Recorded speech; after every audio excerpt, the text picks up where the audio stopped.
When a teenager from Santa Barbara applied for work as an artist at the Disney Studios, the company rep told the kid to get more art training. That the teenager immediately did, and 2.5 years later, Walt Disney Productions hired 20-year-old FloydNorman as an apprentice in-betweener. Floyd worked in the Disney animation department for 8 years, moving from shorts, commercials, and interstitials to the big leagues of feature production and work with the 9 Old Men.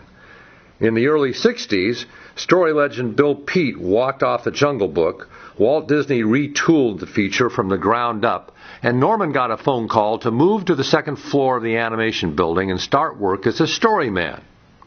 I saw myself as an animator, says Floyd, but my gag drawings had been circulating around and somebody higher up must have liked them.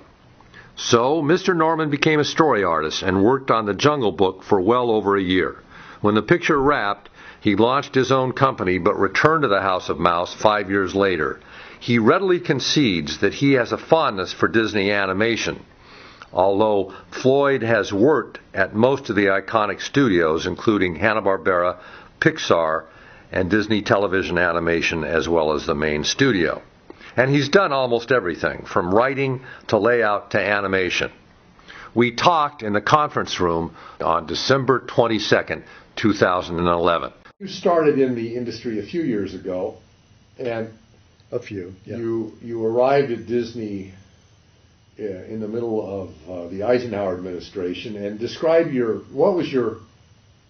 me your first day at Walt's place on Buena Vista. You mean my first time ever? Well, the first time you went onto the studio, and then the first day that you were there as an employee. How about those two things? Well, first they time were probably different. First right? time was a high school kid. I went to the studio just to show my portfolio. You know, as a kid just out of high school, wanting a job. So that must have been what, 53, 54? 53. Yeah, a naive kid with a portfolio. I managed to get inside, talk to a guy in personnel whose name was Ken Sealing. Oh yeah, he was there forever. Yeah, he was, and he looked at my portfolio and, you know, nice sketches and all of that kind of thing, you know, very complimentary, and said, "Kid, you need to go to school, though." and he was correct. I needed to go to school, learn how to draw, and so that's why I chose to go to Art Center, which at the time was located in Los Angeles. Later it was in Pasadena. Yeah, moved to Pasadena eventually. But when you went to it, it was Los Angeles. Right. And then, so you jumped down because you were born and raised in Santa Barbara. In Santa Barbara, California. And then, so you started Art Center, and that was probably right out of high school, right? Right out of high school, yeah. And you were there for the whole curriculum, or did no, it was a 4-year course. I was only there about 2 years, maybe 2.5 years. And that's because I received a call from the Walt Disney Studios. Now, how did they know of you? I mean, they're not... Well, they knew of me because of that first visit, this okay. Dumb high school kid who came down from Santa Barbara. But the portfolio interested them enough that they called you back later and said, how are you doing? They kept my name on file. Surprise, surprise. I couldn't believe it. They kept my name on file. Yeah. So years later, they still had my name and phone number, and they gave me a call. And I was in Santa Barbara. I was back in Santa Barbara at the time. It was a weekend. And, right. I would drive home on weekends. Was it old Ken calling you up saying, "Hey, how's it going?" I think it wasn't Ken. I think it was a guy named Bob Millard. Oh, okay. Who was, I think, Ken's assistant or Ken's or one of the guys in the personnel department. Yeah, that was back before HR. You know, back when we had personnel. Right. And so they call you up and they said, what do they say to you? They said, "Kid, are you still interested in that job that you had applied for some years earlier?" Because you applied for a specific job then, right? Well, I just applied for any job just to get into Disney. And back in those days, they had these training programs where they'd bring in about 12 kids. They'd put you in a room, and you would do in-betweens for about a month. And then they would keep the ones they liked, you know. Yeah. If they felt you could do a decent. They kept a similar system off and on for years. I know they were running something like that in the 30s. And, yeah. Oh, yeah. And all that. So it hadn't changed. No, not much. And it was such an obscure little business back in those days. I mean, nobody thought about going into animation. I mean, you had to be almost kind of a weirdo to and Disney was really just a small mom and pop place in those days. It wasn't hanging that on big by of a a deal. thread. Yeah, that's right. It wasn't the mega corporation that it became known as. No, it was a little family company. Yeah. Yeah. Okay, so you get the call from Mr. Mallard. Yes. And he said, "Can you be here Monday morning?" So that was the end of your art center studies. Exactly. I became an immediate dropout and reported to work at the Walt Disney Studio that next Monday morning at 8 o'clock. And what was your first gig at the Walt Disney Studio? Because that would have been early 1956, correct? 1956. Basically training. This kind of an old guy with a cigar named Johnny Bond. Right. He ushered all of us into a room, into the bullpen, and set us down at our drawing boards, and we all received these 2 extremes, and you had to do an in between the 2 extremes, putting a drawing in between 2 other drawings. Were you intimidated by that? Or did you say, I can do this? It was wild and crazy because we had never done anything like that before. There was no prep? There was no pre-instructions?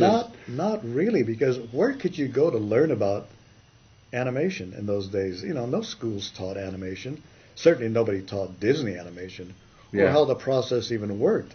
Yeah. It was one of those things, if you had drawing ability, if you could, if you were a cartoonist or you liked to draw, and you thought maybe I could do this animation thing. But a lot of us had no idea we would be doing this crazy drawing in between 2 other drawings. It just seemed so bizarre. And it all makes perfect sense now. We were in-betweeners, learning how to do in-betweens. Make the lines between the other lines. Yeah, and do it beautifully, and do it so that the drawings... So do you remember anybody that was in your group, your initial group? I remember all of them. Did they all stay in the business? No. Most of them stayed. The names, Bob Ray. Oh, yeah. Rick Gonzalez. Oh, yeah. Stan Chen. Tom Dejanay. Tom Yakutis. Yakutis. That's right. Yakutis. Dave Mitchner. And Jack Foster. And myself. That's the crew. Dave told me about his early days. He was a manager at a gas station at the same time he was an in-betweener at Disney. Oh, yeah, so he could earn a living. Right. And then he told me, he said, pay the bills. He kept both jobs for quite a while because otherwise he wouldn't have been able to make it. That's right. Yeah, if you work for Disney, you better have another job. Because they didn't pay a whole lot of money. Yeah, I remember a young woman who was told that they actually came right out and said, they were upfront about it. We don't pay much. Yeah, you're not the first person from that period. Isn't that funny? That has told me that. Yeah.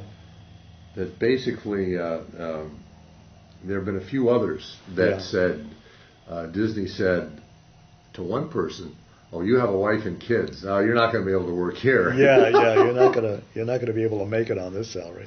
Right. Well, they were honest, but it was hard not to be honest because it was obvious. Yeah, but I'll tell you, we all had this the pixie dust thing. We were all just these Disney nuts. Interested in working there. Yeah, wanted to be a part of this crazy business. So after the in-betweening training, what did they throw you into? What pool? What deep end of what deep pool did they throw you into? Yeah. Well, once if you could survive the 30 days and qualify as a decent apprentice in-betweener, then you got a chance to work on production. Now you're a real Disney employee. And so the first thing that I got put on was the Mickey Mouse Club. Oh, okay. And what did you work on there? I was working for a very exuberant guy named Rolly Crump. Oh, yeah. Roland Crump was the assistant to animator Bob Carlson, and we were doing these Jiminy Crickets. You remember the Jiminy Cricket used to have these segments on the Mickey Mouse Club? Oh, yeah. And, singing about I'm No Fool or the Encyclopedia. And we had all of this, these really kind of cool, fully animated introductions. I mean, you think about this was for TV. And Cliff was around a lot. Cliff Edwards was still around, still doing the voice of the cricket. When I was a little kid, I met him in the commissary. Yeah. A lot of these old guys, they were still the voices. the original voices were still around. Guys like Ducky Nash was still there doing Donald. And so all the original voice guys all the were original still there. Guys, Jim McDonald doing Mickey, and Cliff Edwards doing Jiminy Cricket. So it was a wild time. So did you stay on the Mouse Club for a long time, or did you move over to the feature? Or oh no, the feature was a long way away, because the feature, that was for the big shots. That was the big time. You don't even think about working on the feature. So did you work on commercials then, probably? Worked too? on a lot of stuff, shorts, TV stuff, Mickey Mouse Club stuff. I worked for so many animators, I can't even remember all the names. I mean, but they were all great guys. And there was a big staff there. Huge staff, yeah. A lot of names. Jerry Hathcock and Ed Solomon. So was everybody, so many. I think the staff was around 11 or 1,200 at that time.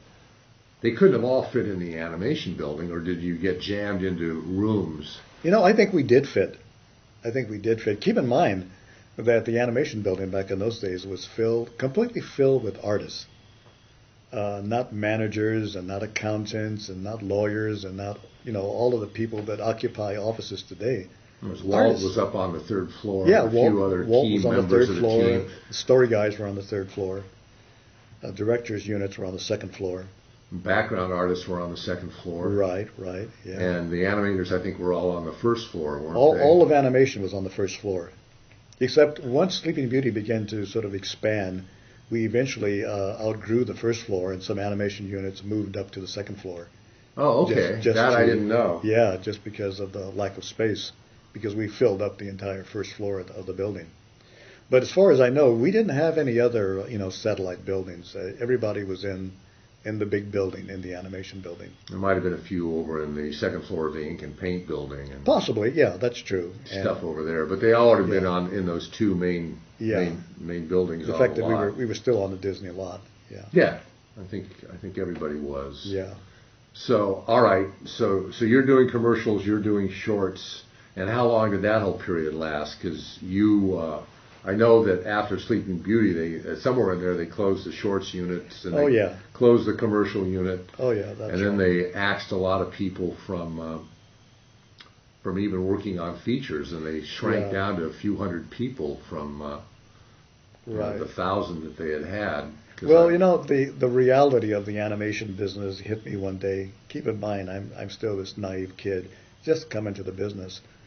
And I'm working away now. I was finally on the feature. This is like some 2 years later, and I'm finally working on Sleeping Beauty, working in Freddie Helmick's unit. And I remember these old guys, to me, they seemed old because they were a lot older than I was. Guys like Ray Aragon and Vic Habush and Walt Perigoy, and they were all talking about, what are you going to do after the layoff? And you went layoff? I had no idea what are they talking about. You were thinking this was the job for life. I thought a job at Disney was like forever, That's right. And they're talking about the layoff, and I thought, what the heck? And you hadn't even heard about it, right? Hadn't even heard about it. Never even heard the word uttered. And, they're talking about, what are you going to do when the feature wraps up? When the crew gets laid off? Layoff.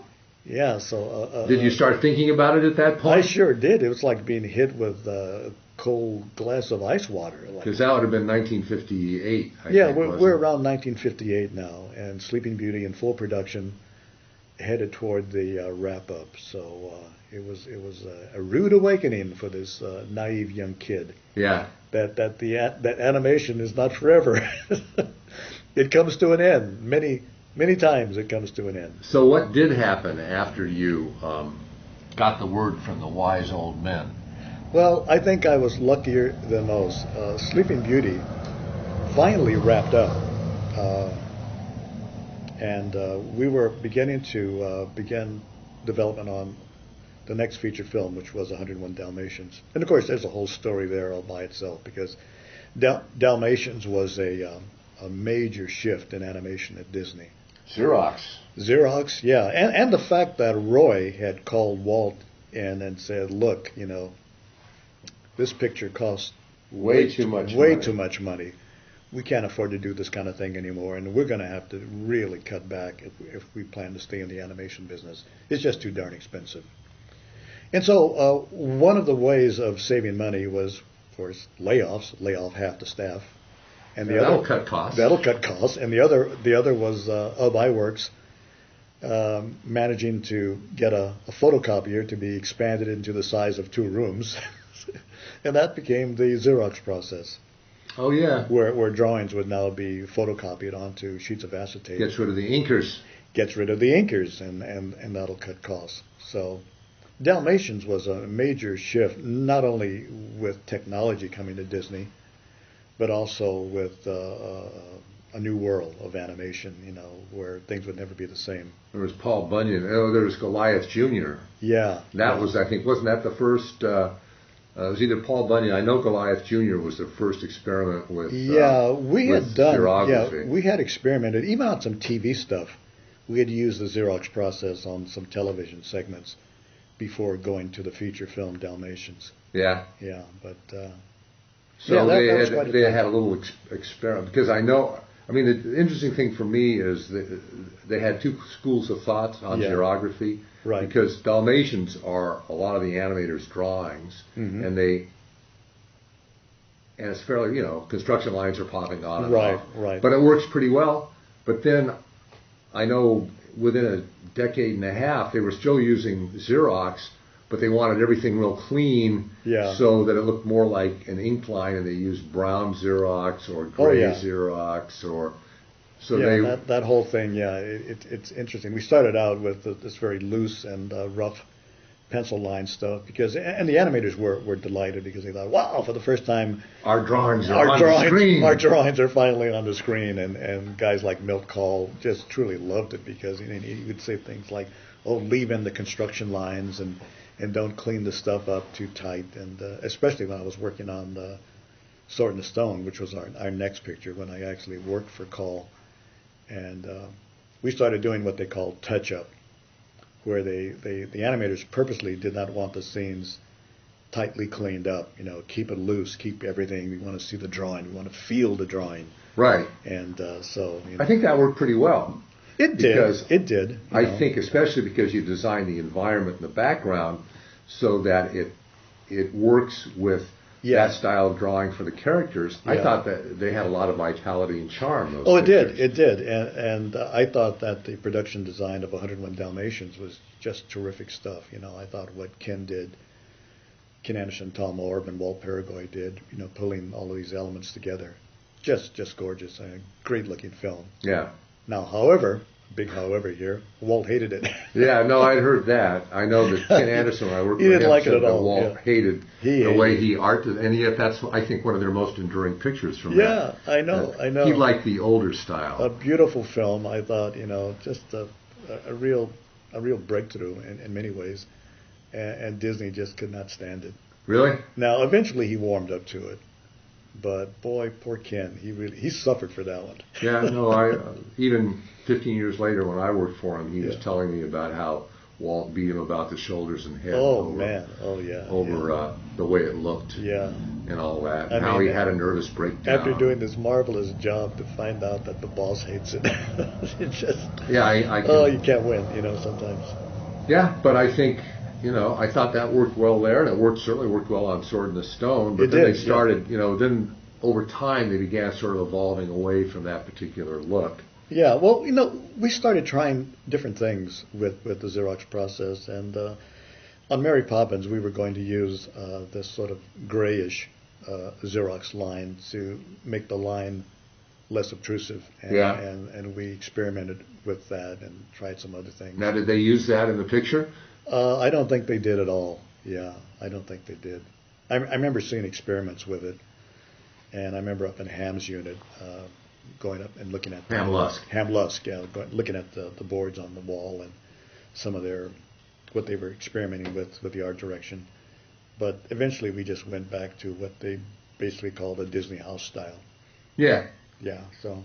Moving back to 56, 57, 58, before the big layoff, what was the atmosphere of the studio like? Because they had the ball field. Oh, yeah. They had the ping pong tables. They had all of this stuff going on. Yeah. And what was the atmosphere like then to after Walt's death and then on even later under Eisner and Katzenberg? Right. Well, arriving at Disney in 1956, imagine coming to the Walt Disney Studio as a young kid, and it was just, it was Wonderland.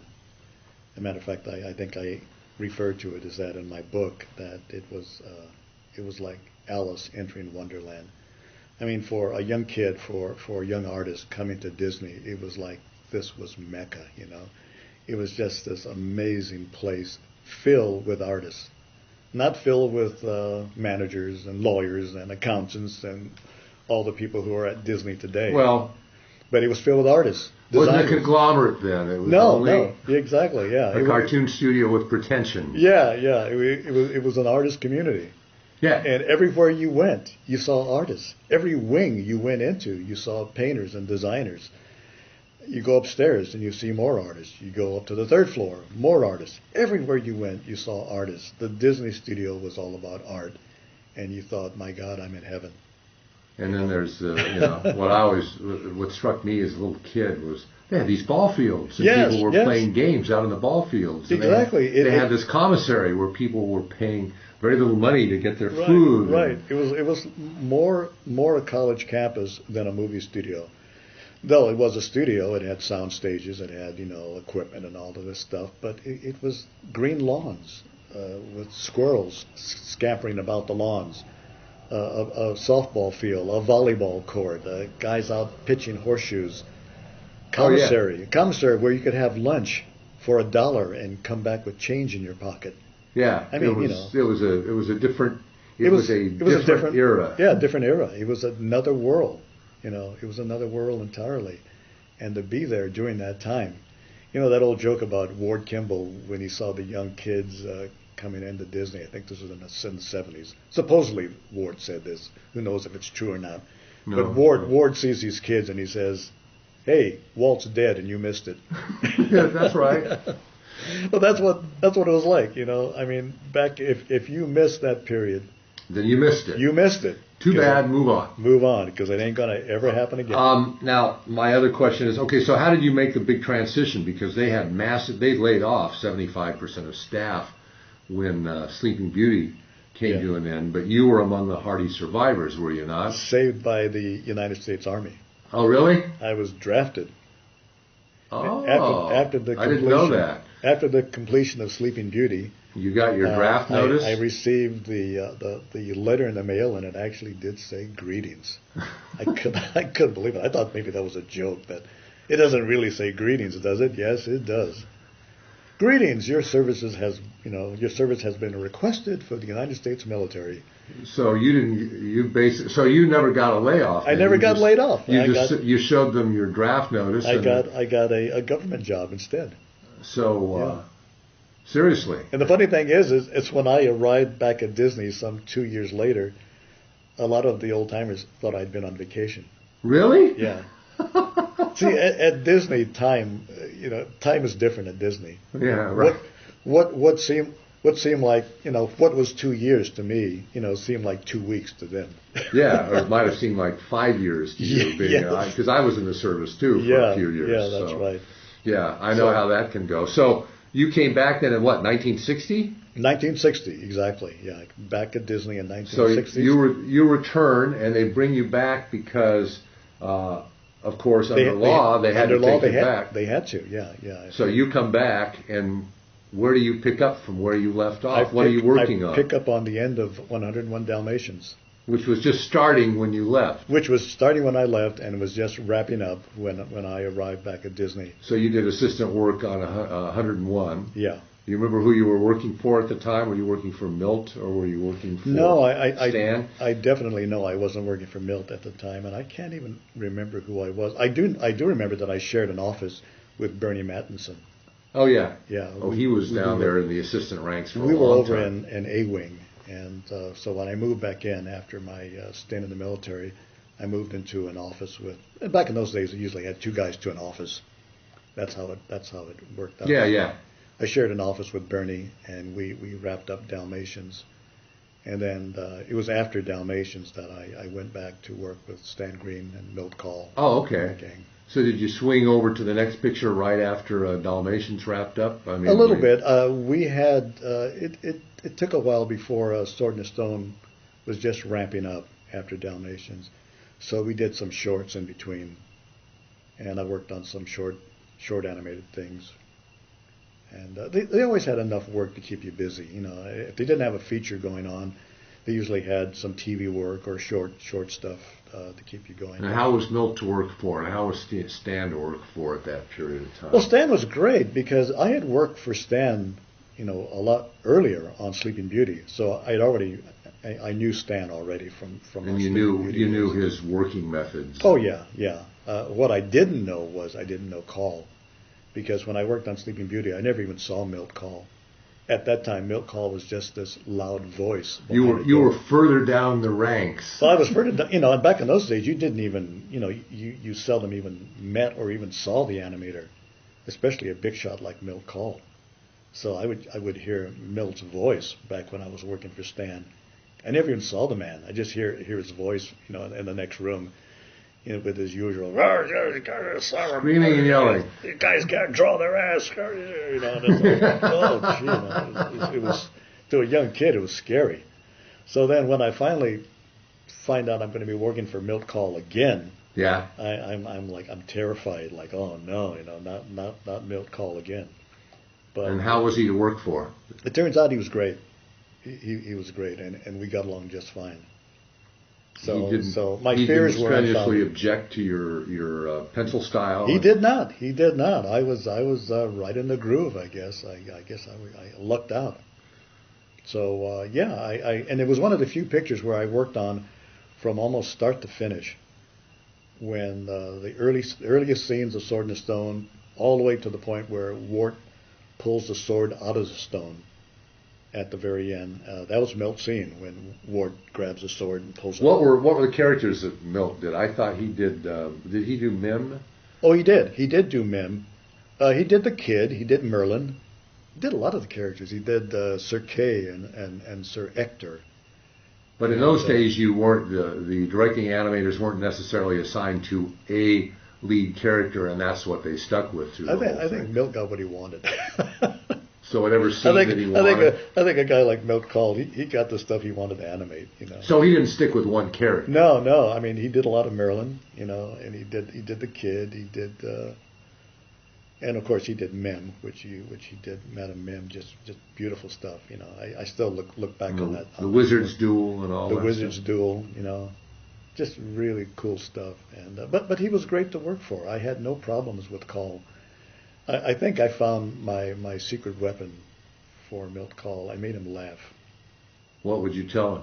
I didn't tell him jokes. I did gags. Oh, really? Oh, you drew gags? I drew gags, yeah. So did you put them on his desk? I put them on my door. I had the hallway of D-Wing. I would put the gags on the door, on the wall. And he'd walk by and laugh. Call would stomp in the morning because he didn't walk in. He stomped in. You hear the door slam, stomp, stomp, stomp. And then Milt's coming in, you know, Milt is coming down the hallway. And then he'd stop and look at the gags on my wall, and if you saw one that, you know, he particularly liked, he had this huge laugh, and he would just roar with laughter. That's blankety blank funny, you know. And then he'd go into his door. And then he'd stomp down the hallway into his office. And slam the door. Slam the door, yeah. But he thought I was funny, so that kept me safe. So when you got to the end of Sword in the Stone, I know the big transition for you was Jungle Book, but did you start out, were you still working for Milt as an assistant on Jungle Book at the beginning? How did the big transition take place? No, I purposely avoided Jungle Book. I was going through what I called my feature film burnout. I was just tired of working on feature films, and I wanted to do something different. So I wanted to work on anything but a Disney feature. And so luckily I had worked on a bunch of things, one of which was some short stuff with Ward Kimball. Yeah? Ward was animating, I think, the duck, Ludwig von Drake. And just, you know, I don't even know what these cartoons were. It might have It might have been animated shorts or it might have been TV stuff. But it was an opportunity to work with Ward because he's always been one of my favorite animators. And Fred Kopetz had been assisting Kimball. And I don't know what happened with Fred. Maybe he left the studio or got another assignment. But there was an opening for somebody to assist Kimball. And I thought, wow, I'm going for that, to work with Ward Kimball. And the funny part was, with working for Kimball, I never saw Ward that much because he seemed like he was always asleep on his sofa. Really? Yeah. Now, He still had his office up on the second floor. Kimball told me something about when he was animating Ludwig von Drake. He said he animated the character really small and cranked a lot of footage. Yeah. Because it was television. I just want to speak. Oh yeah. And he would whiz through it. Oh yeah. Lickety split. Yeah. Was that true? It was. He was an animation machine. Ward was such a good animator, and I think Ward was just a guy who's a natural animator. So this stuff was just flowed out of him, effortlessly. And so Ward would come in and just in the morning and just knock out a ton of footage, and then crawl on his couch and go to sleep. Really? Yeah. He'd sleep in the afternoon? Sleep in the afternoon, yeah. Yeah, because he told me he was cranking a lot of footage for that, and he said he cranked a lot of footage for Dumbo. Oh, yeah. Doing 35 feet a week, and I think he said he was doing something around that or more. Oh, yeah. For the Von Drakes. Yeah, the Von Drakes, he was really plowing through that stuff like crazy. But for me, it was an opportunity to have Kimball's drawings and study his animation and learn from him, even though Ward wasn't like over my shoulder teaching me how to draw. Mm-hmm. The fact that I had his scenes and I could, roll the stuff and see what he was doing and how he was doing it. He didn't put a lot on paper, there wasn't a whole lot there. It was like an oval for a head. I looked at Ollie Johnson's stuff once on The Fox and the Hound, and he had all the information that you needed was there, but there wasn't a lot of drawing for some of the, Exactly. some of the drawing didn't have a lot of mileage in them. Yeah, exactly. So Ward was like that? Ward was like that, very much like that. And I don't know if Ward always worked that way, but he certainly did on Von Drake. I mean, he had his charts and he had indications, stuff he wanted to happen, overlap, follow through, this stuff, but just, almost scribbles. But if you knew animation, you knew what to do with it. He really left the drawing to you because Ward wasn't about drawing. He was just knocking out, these animated scenes, and he wasn't spending a lot of time drawing this stuff. He would just bat this stuff out, a mile a minute. Amazing. Yeah, that's what he told me. Yeah, and he said truly amazing. He animated it really small so that there was less pencil mileage. And He never mentioned that to me about animating small, but that's a fun. Well, I don't know. You had the drawings. Yeah, I don't know what size. I never thought of them as being small, but I guess if Ward thought they were small, perhaps they were. But everything was there. It was all there. Yeah. So from Ludwig von Drake, what did you move on to at Disney after that? Well, this is where my life changes. I'm having a ball working on Kimball stuff and just having a grand old time. And still, I hadn't given up my dream of one day becoming a Disney animator. Right. So I'm still looking forward to that. Friday afternoon, I get a call from my boss, Andy Ingman. Yeah. And he says, pack up your stuff and move upstairs. You're going to be moving up to the story department. And did you ever figure out how they happened to tap you on the shoulder? I have some ideas. I don't have any proof, but I have some ideas. What are those ideas? Back in the 60s, I was drawing cartoons. I just really got into drawing gags, and I was drawing gags all the time. It kept me... And putting them up on your door. Putting them up on my door, and then people would take them off my door, and they would make photocopies, and they would put them in their office. So before I knew it, my gags were all over the studio, just all over the place. Every office you'd go in, you'd see one of my gags. Yeah. And so I thought, oh, gee, is this going to get me in trouble? Well, apparently, with my gags all over the Disney studio, apparently somebody saw them. I suspect maybe Walt Disney might have seen them. Yeah. And so the same way you saw Rolly Crump yeah, and the his same mobiles. way the same way he saw Rolly's stuff, because Walt wandered the hallways. Anyway, and so that's my guess on how this. All I know was Andy says, "Come in." It wasn't Andy England's idea. No, it wasn't, not at all. He was no, the messenger. Andy was just a messenger. He was just following orders. Mm-hmm. And he said, "Pack up your stuff. You're moving upstairs to Story." And I said, "What are you talking about? I'm not a Story guy. I don't know anything about Story." And the way he put it, I realized, because he was so, it wasn't like a request or an offer.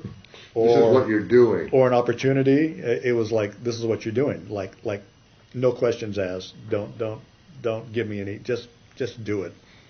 And so I figured. Did you give him a lot of argument? Or no, I didn't. I realized, because he was so adamant, this word had to come from on high. That somebody important must have said this, because just the way Andy put it, like, don't argue, don't ask, just pack up your stuff and move upstairs. And so you moved up to the second floor. What wing were you in? 2C. 2C. 2C. Wooly's wing. Wooly's wing. And so I knew when Andy told me it would be 2C, I knew what was going on up there, and that was the Jungle Book. And you tell me earlier you were in a room with Vance Gary. Yeah, I moved into the large story room with Vance Gary, and once Andy said 2C, I knew what I was in for. I knew that meant that was going to be Wooly's unit, and I knew that at the time Wooly was doing the Jungle Book. I'd already known. I'd heard the big fallout from the big Walt Disney Bill Pete fight, that Bill had walked off the movie. And how long before you moved up there had that happened? A few months? No, just a week? About a week. Really? About a week. So I already knew what I was in for. I thought, oh no, Bill Pete's walked off the movie. And Pete had been there since the 30s. He'd been there since the 1930s. Isn't that amazing? I guess finally he'd had it. He and Walt had it out, and he said, "I'm out of here," and he was done with Disney. Yeah, no, I read his autobiography. Yeah, so. yeah. It's kind of sad in a way, for such a long relationship. Yeah, because I guess they were pretty close. Yeah, quite a while. that these two guys, and the fact that Bill was like Walt's favorite story guy too. But things change. Yeah.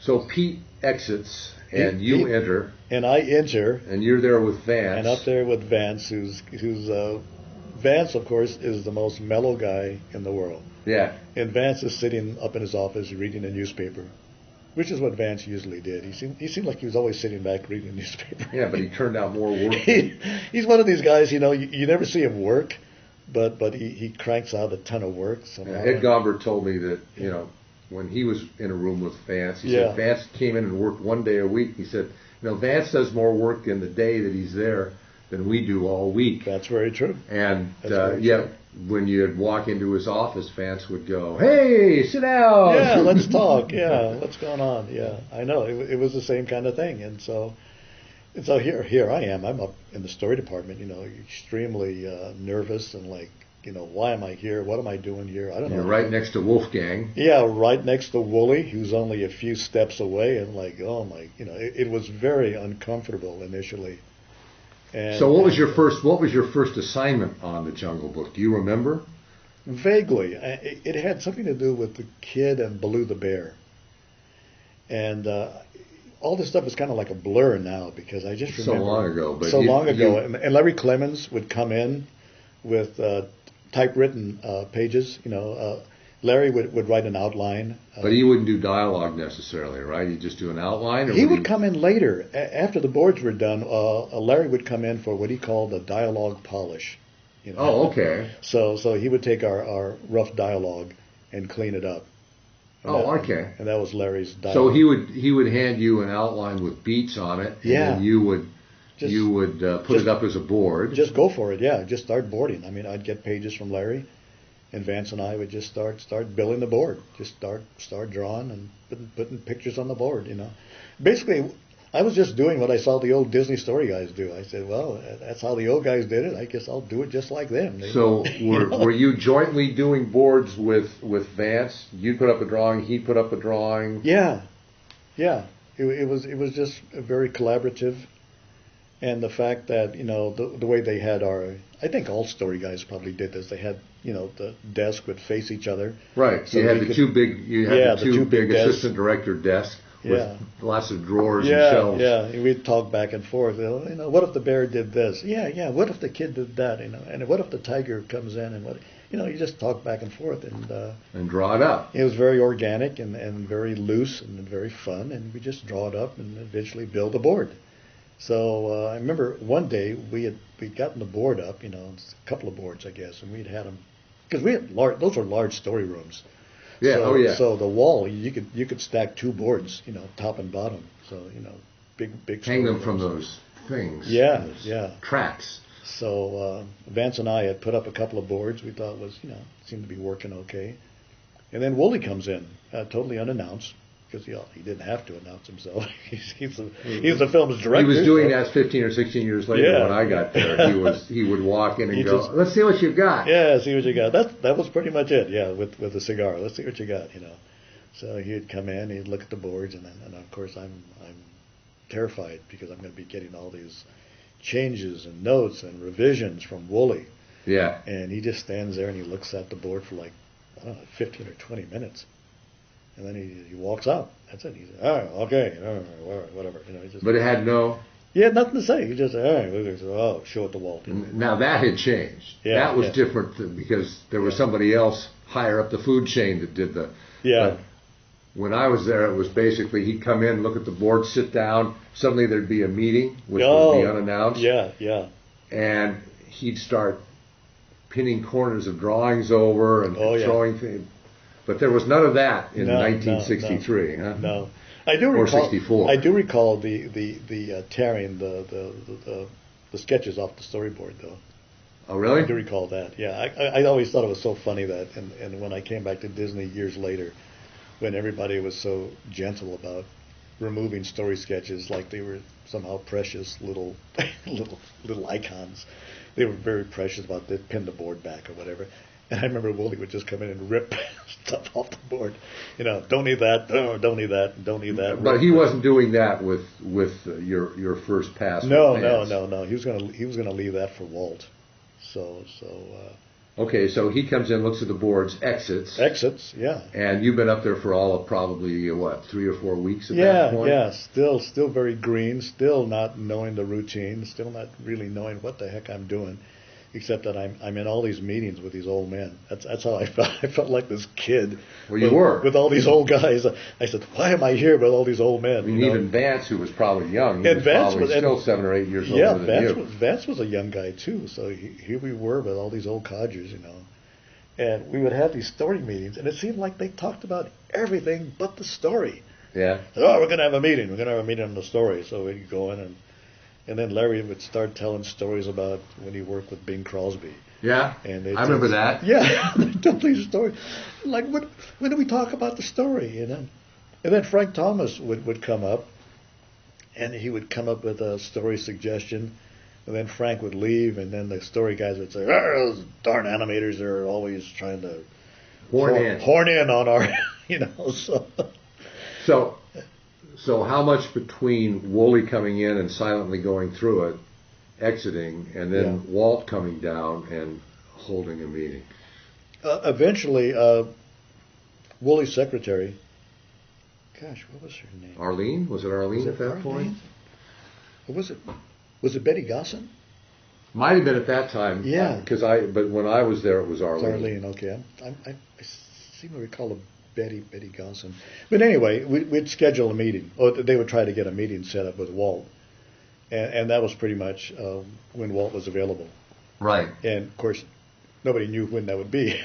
So now, would you keep boarding in the interim, doing more stuff and more stuff? Because you couldn't just sit there and wait. There was a lot of sitting there and waiting, which is what really baffled me because I was concerned about this. I would tell Vance, well, since we're waiting for this meeting with Walt, shouldn't we be developing some other stuff or doing other, And he said, no, you just wait until Walt sees the boards.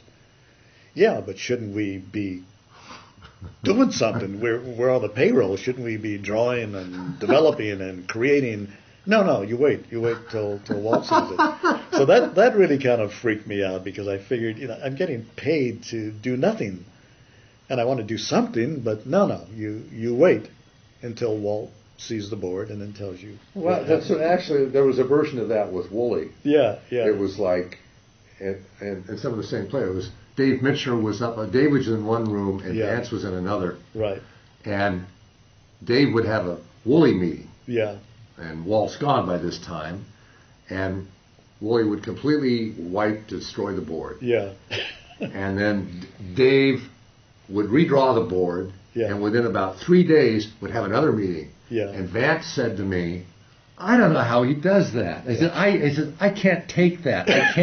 I can't have the board destroyed and then 3 days later have another meeting and have the board destroyed he said, I've always got to spend about a week and a half to 2 weeks before I have the next meeting. I can't take it otherwise." That's funny. So that's very true. Yeah, I know.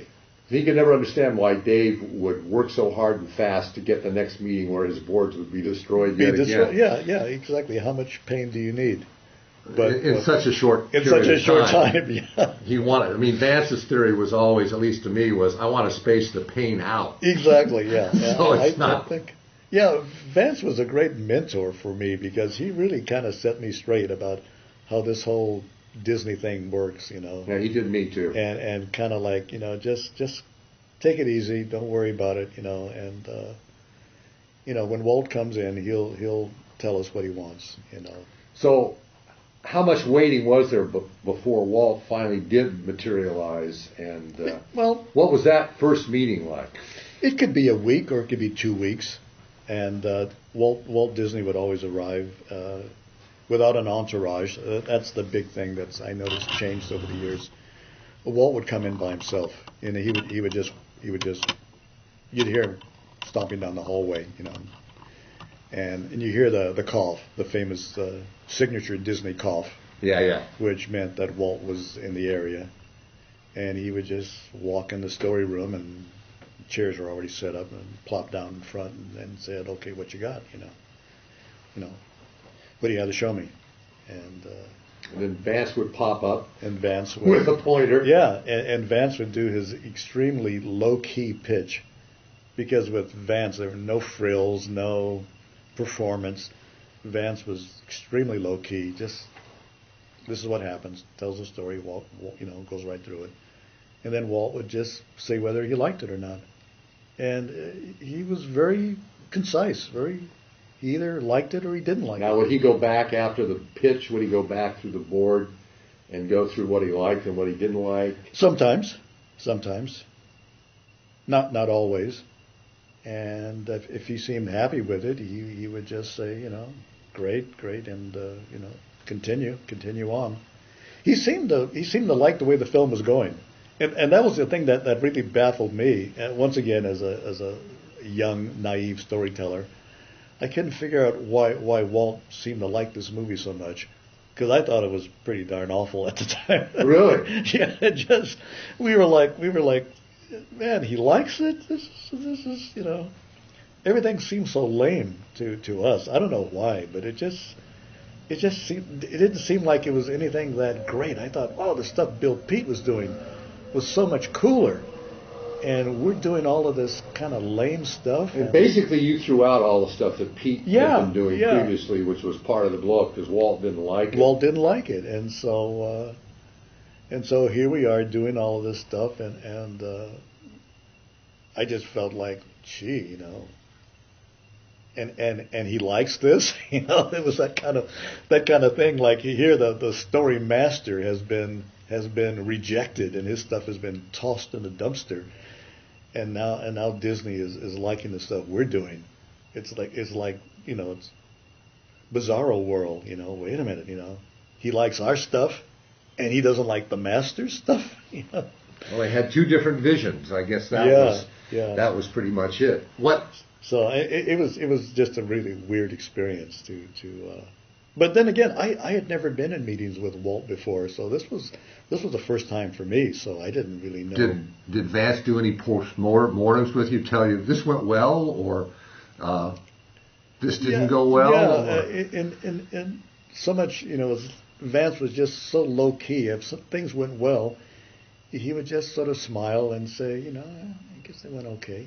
There's no exuberance, no celebration, no jumping up and down. He would just say, yeah, that's good. It went all right. Went all right. I guess he liked it. Whatever. We just continue on. So it kind of went that way through the movie, and I look back on this film as one of the more bizarre films I've ever worked on, where the fact is, I look back on it as I didn't know what the heck I was doing. Yeah. And yet the old man seems to like it. Yeah. So, I'm baffled. Like, what? What am I doing that's working? I can't. You couldn't figure it out. You didn't have any frame of reference. I had, this is my first job in story. Walt Disney likes it, and I don't even know why he likes it. So it was very strange. It was a very strange experience. But so you'd have a meeting with him about once every 3 or 4 weeks. Yeah, that was about the way it would shake. About every 2 or 3 weeks. And you'd move through it pretty quickly then. Yeah, and the stuff I remember. I think what really stands out in my mind, something he didn't like, was the Rocky the Rhino sequence. Which isn't even in the picture. Which is not even in the picture, and the character was totally eliminated from the film. What was his reaction to that? This isn't working? Totally hated it. Not that it wasn't just working, that he just couldn't stand it. Really? He just could not stand that. But somehow the guys had convinced Walt to allow them to put it up on reels, because they had pitched the board to Walt. He didn't like the storyboards, but he allowed them to take it to reels, and to add the voice of Frankie Fontaine, who was doing the Rhino's voice, who did a lot of the drunk in the bar for Jackie Gleason. for Jackie Gleason, Crazy Guggenheim, And it was the same voice and all that. Yeah, pretty much, yeah. And so Walt just could not stand that, and he said, no, that's gone, dead, hate it, kill it, get rid of it. So did you have to insert something else in there where Frank's bit? Yeah, well, I didn't have to work, because we had a couple of teams of guys working in tandem, and Vance and I were doing things, and there were another couple of guys across the hallway doing other sequences. I think it was Dick Lucas and Eric Cleworth. I'm not, And you said Al Wilson. Al Wilson was on the film for a while, but then Al went back to Santa Barbara. I mean, Al would just vanish on occasion. I don't know what the deal was with Al. Al would work on the film for a while, and then boom, he's gone, until he shows up again. So he was there and he wasn't. So he was there, yeah. But you and Vance were on it all. So the way yeah, through. it was me and Vance, and then I think Eric and Dick Lucas, and I think it's a very small crew. I mean, it wasn't a big story crew. It was really quite small. Yeah, I mean that's amazing, and you moved fairly rapidly through the whole thing. And we moved quickly. Yeah. Well, even the animation staff was small. There weren't that many animators. Maybe 4 people in layout. It was a very tight crew. And maybe that's why the film moved so quickly, because we weren't, dragging around this enormous weight, because some productions grow so huge today. Yeah. Well, I know with these 30 story guys these on CG films are just like, the credits run for 10 minutes. Oh yeah. Oh yeah. And I'm thinking, do you really need that many people on a film? Well, and Jungle Book and Dalmatians are the 2 iconic Disney animated features from the 60s. Right. I mean, there were others, but those are the ones that are remembered. And both with very small animation crews. Yeah. Yeah. It's amazing. But yeah, it was quite a time. It was. So how many sequences do you think you worked on the Jungle Book? Half of them? All of them? Passing through all of them? Yeah, I don't know. I look back on and remember the stuff I didn't work on. That's how I know. I didn't work on. People always ask me about the King Louis sequence, which is a sequence I love. It's very funny. But you didn't work. But I didn't work on it. I know that Al did. Al Wilson, and I think Vance did, and all of that stuff with the monkeys and very, very funny stuff. And I didn't work on the ending. I didn't work on that. But I thought it's really funny. I thought it was kind of bizarre, because we were doing this Beatles thing. Right. And we had our barbershop. Yeah. We had our office filled with Beatles albums, because we were going to do these vultures as the Fab Four, and they were all talking with. Well, they still do talk Liverpool with accents. Right. Who's that funny little boy? I don't know who he is. But Walt felt that the Beatles were a flash in the pan. Well, he was wrong. That was one thing he was wrong about. And those Beatles won't be around very long, and so he opted to go with Barbershop Quartet. But I thought it was so bizarre that even though we went with the Barbershop Quartet, they still had these Liverpool accents, and like, what, you know? So there were a lot of things about the film where I just. In 2020 hindsight, they should have gone with the Beatles. Yeah, well, that too, yeah, but it's just. It's a very, very strange little film, and yet it really holds together. Well, it was a huge hit. And was a huge hit. Audiences like it. Kids have come up and told me that the reason I got into animation is because I saw the Jungle Book when I was a kid, and I was so.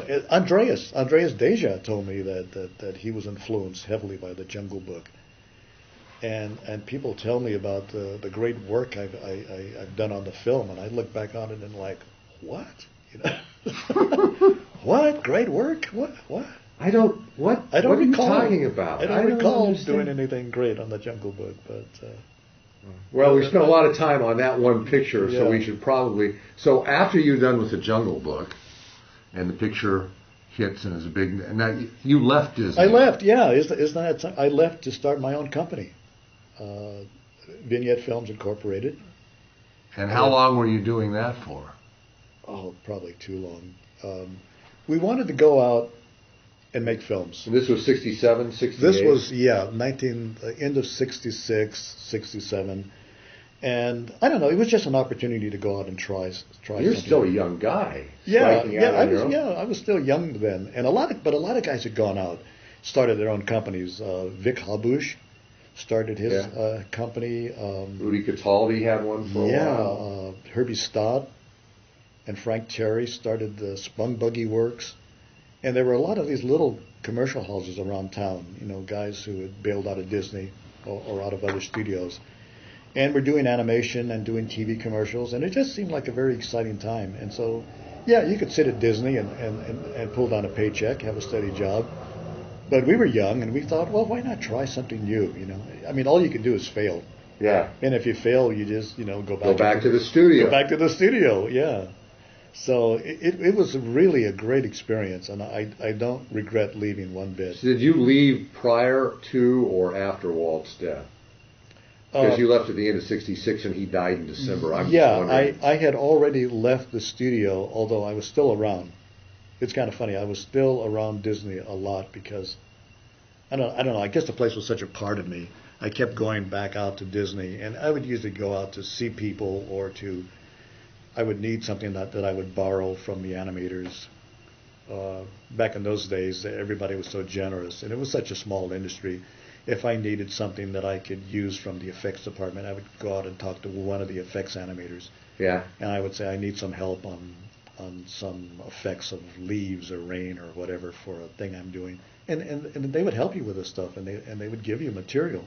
Yeah. I mean, everybody was extremely generous, and it wasn't the kind of, you know, closed, you know, security, you know, we can't do that, can't do this.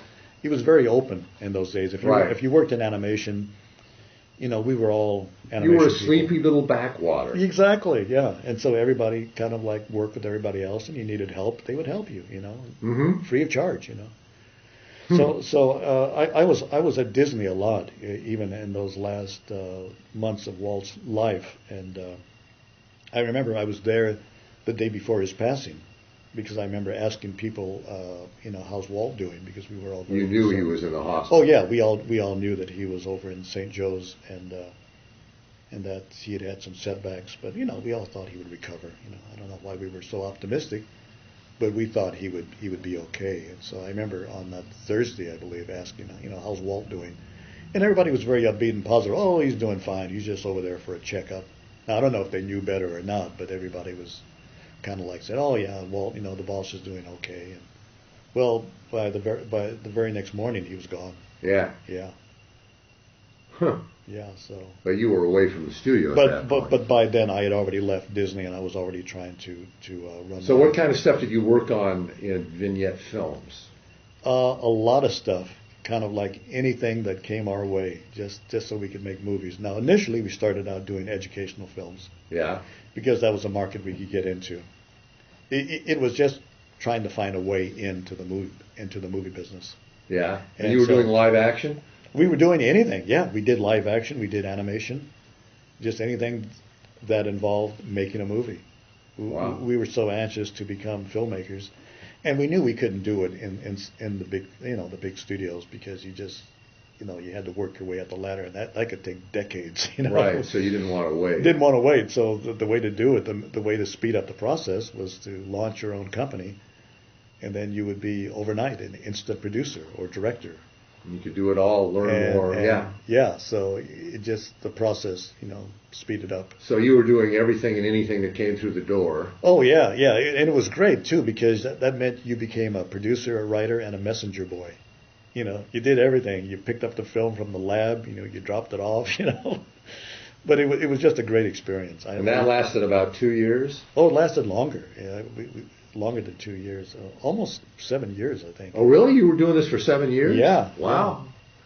Yeah, and just a lot of stuff. We did everything from schools for films, teaching educationals.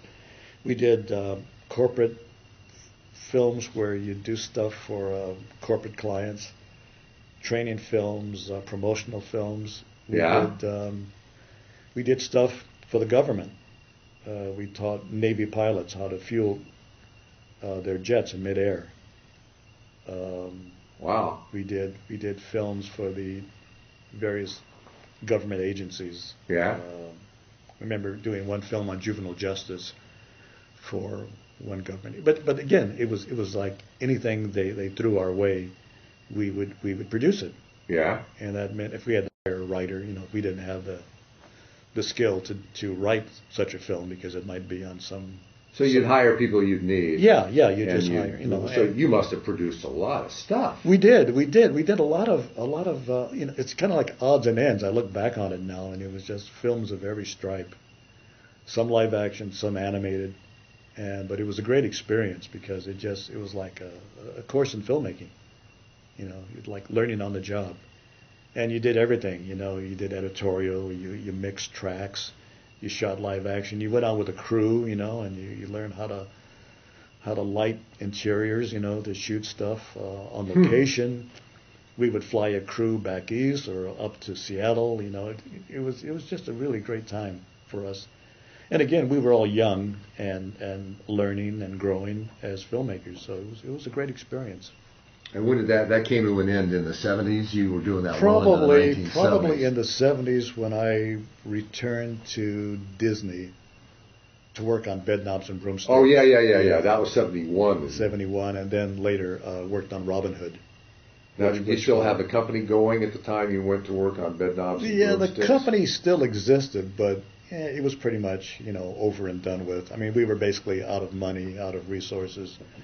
And so, when your company begins to falter, your fallback position is to get a job. Back to Walt's place. Yeah, or back to whoever will have you. Yeah, exactly. And some guys went back to work at, smaller commercial houses. Some guys went to Hanna-Barbera or Filmation. You just find a job. I tended to choose Disney because it was still a favorite. Yeah. If I had to work at any studio, I would always choose Disney. So you came back and you worked for Kimball. No. When I came back, Kimball on, I was working for. You mean on Bedknobs? Or, yeah. Oh yeah, on Kimball's. That's right, on Kimball's sequence. Yeah, he directed the sequence in Bedknobs and Broomsticks. Yeah. They were hoping it was going to be the next Mary, the new Mary Poppins. Didn't quite, but lightning didn't. It was a college try. Yeah, lightning didn't strike twice, and so the film was somewhat of a disappointment. But it was still fun to work on.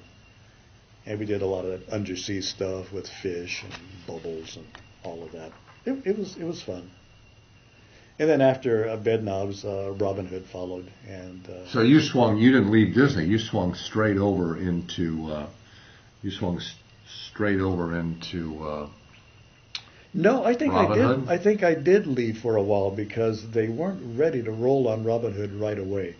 They had already started, but they didn't have enough footage flowing through. Oh, so you didn't go back into story. You were back in. Oh no, animation. I was back in animation. Yeah. I wasn't in story.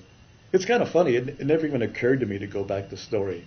I still didn't see myself as a Disney story guy. even though I had done it. I just went back to my old job and working in the animation department, where I knew a lot of the guys anyway, because we had all worked together before.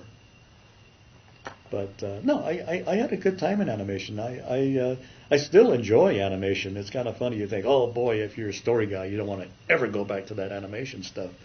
But I really liked moving characters. I think animation's great. So you were back for Robin Hood. Yeah, I worked for John Lounsbury for a time, and then for a young kid named Dale Bear. Oh yeah. And I assisted Dale. Dale told me about his early years at Disney. Yeah. How he was floundering around. And that's right. I think he said it might have been Lounsbury that said, "Kid, you've got to loosen this up." Yeah, that's right. So. Yeah, Lounsbury was great. Yeah, he was a great mentor. He was a great teacher. So did you leave again after Robin Hood finished? Robin Hood? Oh yeah, and let me tell you how I left Robin Hood. I got fired. Why did you get fired? I got sacked. I got sacked off of Robin Hood. I don't know. What happened there? I think what happened, a lot of people try to make it personal, but I think it was strictly business. It was a time when the studio was beginning to bring in a lot of young kids. Keep in mind, this was the 70s. Right. And a lot of kids began to come in from Cal Arts and other schools. I think mainly. And Dale Bear was like the first or second guy that came in onto that. But I don't think. But Don Bluth came back. But Dale didn't go to Cal Arts though. No. But Don Bluth had already come back. Guys like Don and Gary Goldman. I wonder if Pomeroy was there at the time. He started somewhere in there. Yeah, he might have started. But anyway, I know that a lot of young kids were coming in, and they were coming in for a lot less money. And so there were some older guys like me who were making, premium pay. And so I think the accountants got their heads together and said, "Hey, why are we paying these guys premium? Yeah, why are we paying these old guys? That doesn't make any sense whatsoever." Actually, I wasn't that old when I think about it. I think I was in my 30s. But they said, "Hey, we can dump these guys who are in their 30s and bring in these kids in their 20s and pay them half the money." Yeah. And I think that's why I got booted out. I don't think it was anything personal. So it wasn't at the end. You didn't stay right till the bitter end of the picture then. No, I didn't. Although this again an odd coda to this whole thing. After I got sacked out of Disney, taken off the movie because apparently I wasn't good enough to work on it, or some wacky reason they invented. Then they called me and they wanted me to pick up freelance on the movie. Oh, really? So, you're not good enough to work on staff. I'm not good enough to work on staff, but I ended up working on the movie. You're good enough to have your footage in a picture. Yeah, so. I ended up working on the movie anyway from home. So I thought this is really bizarre. I'm back working on the film I got fired off of. But I look at all that. That's just the wackiness of the animation business. I look back on it now and laugh. I thought that's really funny. So now we're into the middle 70s. Yeah, now I'm in the 70s, and now I think my career. You zoom over to Hanna-Barbera. Hanna-Barbera, yeah. And what were you doing at Hanna-Barbera? Because that place was roaring. At the time. I started out animating. And really? And in the craziest way too, because I had stopped in the Hanna-Barbera to visit some friends of mine, and Bill Shippick, who was the production big shot there, the coordinator, production boss, was on the phone with Bill Hanna, and Bill Hanna was screaming at Bill Shippick saying, "We need more animators. I told you to hire more animators." And Shippick said, Don't worry, Mr. Hanna. I've got some guys out in the hall right now." One of them being you. And one of them being me. So I wasn't even looking for a job, and I find myself hired by Bill Shippick on a day when I'm just visiting. So I get hired as an animator, and I immediately pick up footage and start animating for Hanna-Barbera, and I did that for a season. Were you on Scooby-Doo? What was I? I was animating on a show called Dino Mutt, I think. I'm looking at all your credits here. You were on Jabberjaw. Jabberjaw, yeah. You were on Scooby's Laugh Olympics. The Adventures of Muhammad Ali, and you weren't just animating. Yeah. You were animating, and then you swung over into layout. In the layout, yeah. I kind of got tired of the animation thing because after a while, it just grew tedious. because it wasn't like doing full Disney animation. I mean, which I love. I love Disney stuff. You know, because you get a chance to move the character and get a performance. With H&B, you were just basically moving the character. Right, and as quickly as possible. Quickly as possible, with as few drawings as possible. Robert Alvarez told me that he was in a meeting where Hannah was screaming at animators because they were grunting too much animation out. Yeah. And you got to slow. You can't do that much because the quality is going to drop. Yeah. And Robert said the problem was guys that he was screaming at, if they lowered their footage count at Hanna-Barbera, they could go to a Hanna-Barbera subcontractor and pick up more animation, which a lot of them were doing. Of course. So, you know, he said he always thought it was ludicrous, and he was in this meeting where Hannah was not happy with the high footage counts because he thought they were crapping it out. Yeah, well, they were.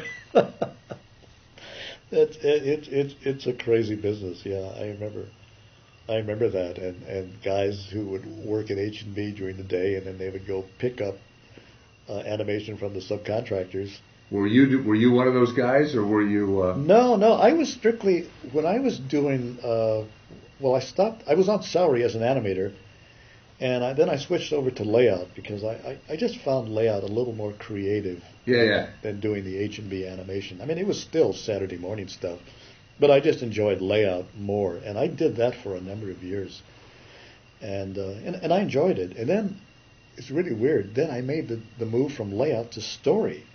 Again. Yeah. So I started doing storyboards for H&B, and I did a pile of storyboards, and then a nice gentleman named Lars Bourne approached me one day and said, "Would you like to write for us?"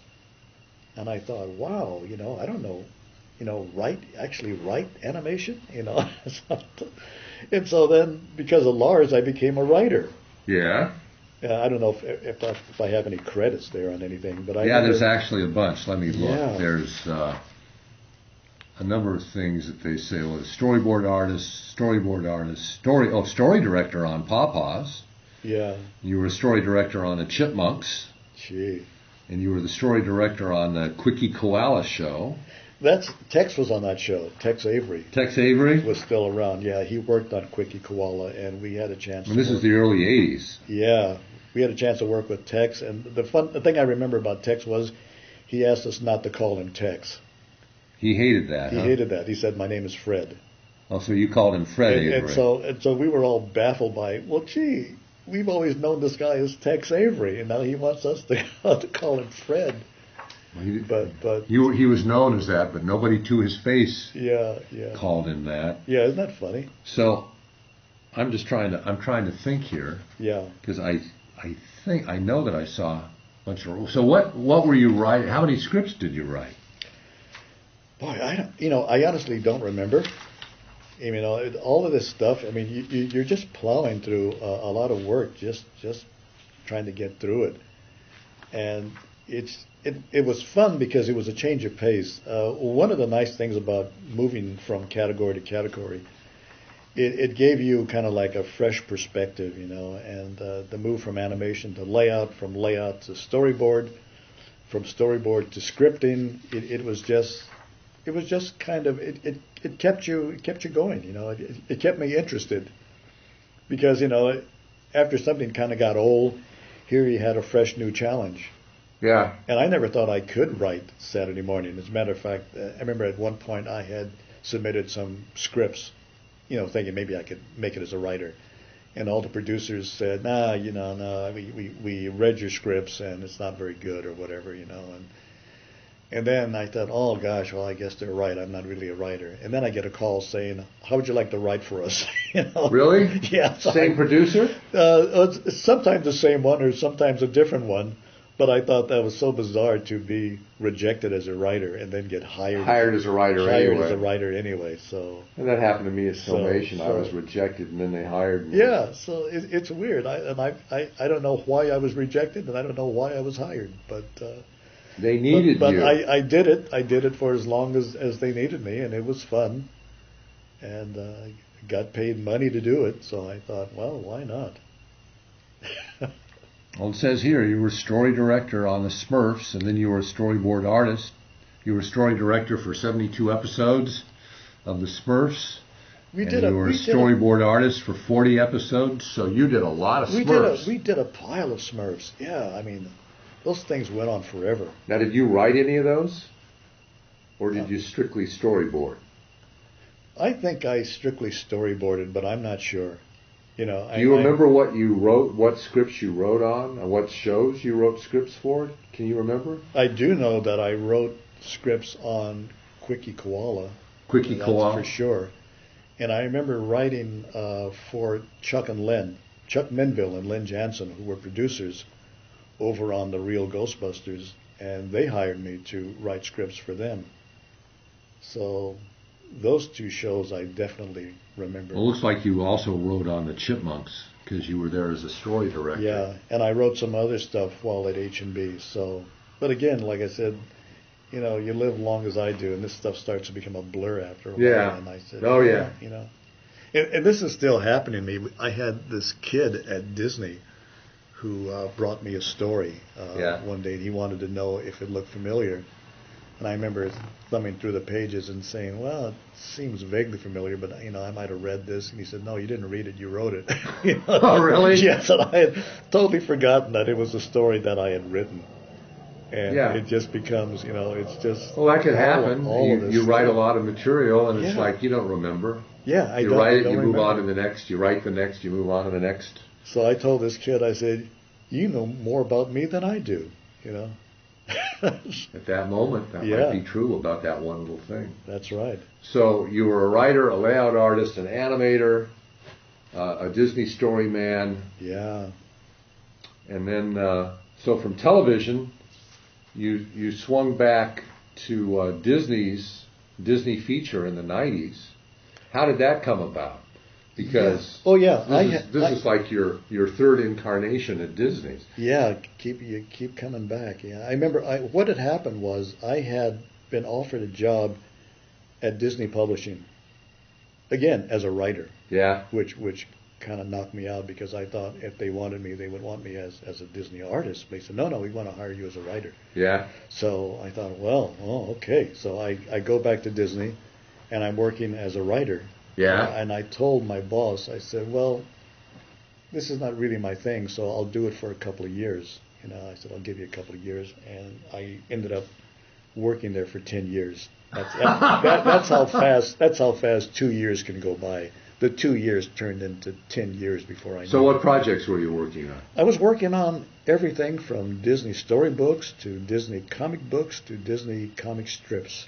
Were you writing them and drawing them? It sounds to me like you'd probably be doing both. I was doing both, yeah. But I wrote Mickey Mouse, the Mickey Mouse syndicated comic strip. And you were the last guy, weren't you? I was one of the last men standing on Mickey because Floyd Gottfredson had since retired. Del Cannell took over from Floyd, and then when Del retired, the strip got tossed over to me. All right, and Roman Arambula, I think, was doing Scam. Yeah, I worked with Roman on Mickey. Oh, did you? Yeah, Roman was penciling and inking Mickey. Oh, okay. So the two of us worked as a team on Mickey Mouse. And you were on the lot? On the lot in the Royal Disney building. So, and again, that was once again another job that I didn't ask for, didn't want. I got called. You were happy to accept. Well, not happy, not really happy. I got called in by my boss, and he said, I want you to write Mickey. And I said, basically, I didn't really think I could do it, and I didn't really want to do it. And he says, well, I don't have anybody else. That's how he put it. So you're doing it. Yeah, I don't have anybody else. And then you did it for 10 years. No, I only had to do Mickey for about 5 or 6 years. Oh, 5 or 6 years. Yeah, and then luckily they canceled poor Mickey. He got canceled by King Feature Syndicate because his newspaper count was down. Count was way down, and Mickey eventually. But that was happening with all the comics. All the comics were dying. I mean, they eventually canceled Donald. Donald Duck was canceled. Scamp was canceled. Winnie the Pooh was canceled. Oh, they were all canceled. They were all slowly. The syndication market just tanked. Yeah. It's it happens. Media was changing. Happens in television. Yeah, people weren't reading newspapers the way they used to, and so now everybody reads online. So you were just in the front part of the curve. Yeah. So luckily, after the Mickey strip was canceled, I still had work to do because there were other books and magazines to write for. So I kept on writing until 10 years had passed, and around 93, I heard that Disney was going to do The Hunchback of Notre Dame. Oh, okay. And I thought, that's the craziest idea I'd ever heard of, but it's so crazy I want to work on it. So I actually went over to Disney Feature Animation to my old buddy Gary Trousdale, and I said, Gary, I hear that you and Kirk might be doing The Hunchback of Notre Dame as an animated feature. Yeah. And I said, that sounds so goofy, I want to work on it. So they hired you as a board artist. Yeah, I got hired as a board artist. The producer, Roy Conley, gave me a call and said, come on over. So I left Disney Publishing and went back to animation in 1993. And you got in on the very end of the Katzenberg Oh era. yeah, I remember one of the first meetings I had at Disney. I was in the same room with Michael Eisner, Roy Edward Disney, Jeffrey Katzenberg, Tom Schumacher, Peter Schneider. So like all the big shots were in this room, and they were trying to decide whether or not they were going to do this movie. Hunchback of Notre Dame, yeah. Because it was a very kind of, Now, what was your part in the whole meeting? Because you I was just attending the meeting along with the directors and the story team. Oh, okay. So we were just there to get the verdict on our movie. And they decided to go ahead. They decided they gave it the green light. Said, okay, go ahead and make it. And so we were off and running. So it was fun. I enjoyed the film. Now I have a question for you. Yeah. You've been a story man for Walt Disney. Yeah. Now you're a story man for Jeffrey Katzenberg, who is still one of the forces in feature animation. Right. 20 years after your first encounter with him. Sure. How was he to work with? Because you probably pitched boards to him, didn't you? Yeah. Actually, I liked Jeffrey. I had no problem with him. I thought he was. Initially, I was very skeptical of Katzenberg when he first arrived at Disney, and I thought, oh, this Hollywood big shot. What does he know about cartoon making? Yeah. But Jeffrey really did his homework, and he learned how the business worked. And he didn't take a casual interest in it. He was really dedicated and wanted to know about this animation thing. Yeah. And so I really came to respect him. Yeah. As a film boss, because he seemed to know his stuff. And we made a lot of good pictures under Katzenberg. Yeah. A lot of good films. How was your experience with him on Hunchback? Because I think it was after Hunchback he was out of there. Yeah. Well, it was brief because I only had a few meetings with Jeffrey. I don't know, maybe half a dozen meetings. Half dozen, and then he was gone. And then he was gone. Yeah. But at least the meetings we had were good ones, and I thought that. You remember him as having some quality input? Yeah, he did. He knew when stuff was working and when it wasn't working. Maybe he didn't always give us the answer how to fix it, but he knew that, you guys are going to have to go back and work on this because it's not really doing it for me. How was his style different than Walt's? I guess that's the question, since he's sort of, along with Lasseter, one of the three big creative guys in feature animation. Well, they're all different, and there's nobody quite like Walt, With Walt, it's kind of like, here's the guy who is going to give the last word. So Walt's style as the boss, he was just. His likes and dislikes were crisp. Yes, exactly. Whatever Walt says goes, and that's it. And so with Katzenberg, what was your experience there? Well, with Jeffrey, guys were free to argue a point. If they didn't agree with Katzenberg, then they could defend their position, and Jeffrey would listen. He might go with it or he might not. Really? But at least he was willing to listen. Did you find yourself arguing with Jeffrey? No. I don't. I don't think I've ever been that passionate about anything I've ever done where I'm going to really get up and defend it. Yeah. I think I have on rare occasions, but never with the big shots. Not with a Disney or a Katzenberg or a Lasseter. I wouldn't want to fight those guys. But I have fought like lesser Producer. Lesser creative lights. Yes, exactly. So, okay, so you worked with Jeffrey briefly on Hunchback of Notre Dame, and then you were telling me that you ended up with a 4-year contract at Disney. Yeah. And what projects did you work on at that point? After Hunchback, there was a whole string of. Oh yeah, it's one of those things where you kept moving from film to film. I mean, after I completed my story work on the Hunchback, I moved over to work on Mulan, and did that for a year or so. And then after Mulan, I moved over to Dinosaur, and I think I was on that film for about 14 months, over a year. And you worked on the Tigger movie. The Tigger movie, which was, I think that started out as a direct-to-video, but it went theatrical. And that was Disney TVA, Disney Toons. Yeah, and but it got a theatrical release. But it was fun to work on. So were you working on that in the Hat Building, or did you move over to? No, it was over in the Frank Wells Building. So you moved over there to work on that. Yeah, well, actually, I was sent there by Peter Schneider. Oh, really? Once again, it wasn't my choice. I get all of these jobs by the boss calls me in, and I remember Peter calls me in, and he said, I just saw this movie, that they're doing. At the time, it wasn't even called a Tigger movie; it was called something else, and it was a Winnie the Pooh feature, but it didn't have its title yet. And Peter said, I saw this movie, and it's not working, and it's just, he says, I want you to go over there and see what you can do. And remember at the time, Disney feature animation were like the top dogs.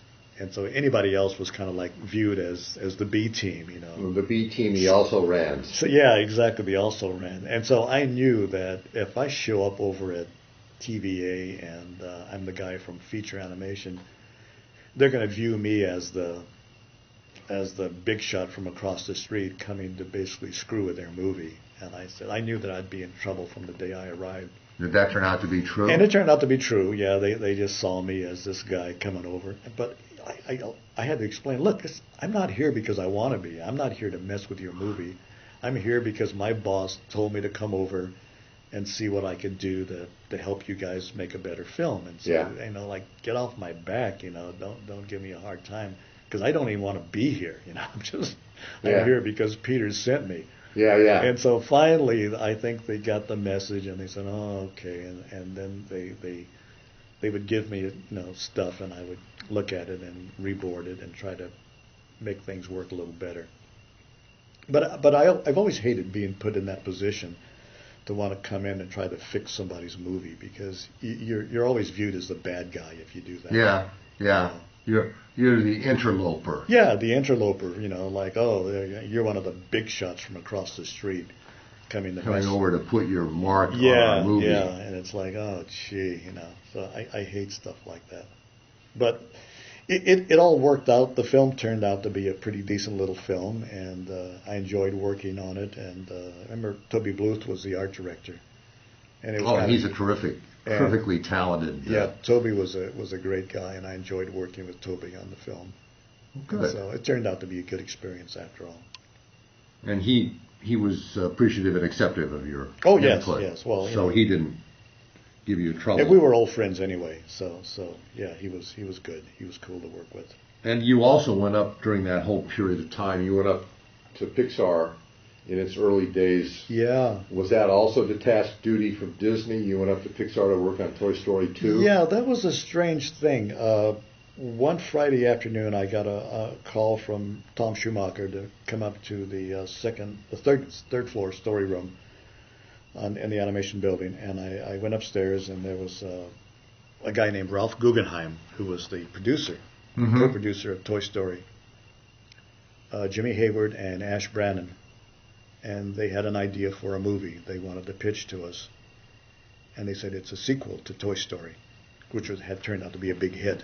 Oh yeah! And so they pitched this film to us, and I was blown away. I said, that's a great idea. That sounds like a terrific idea.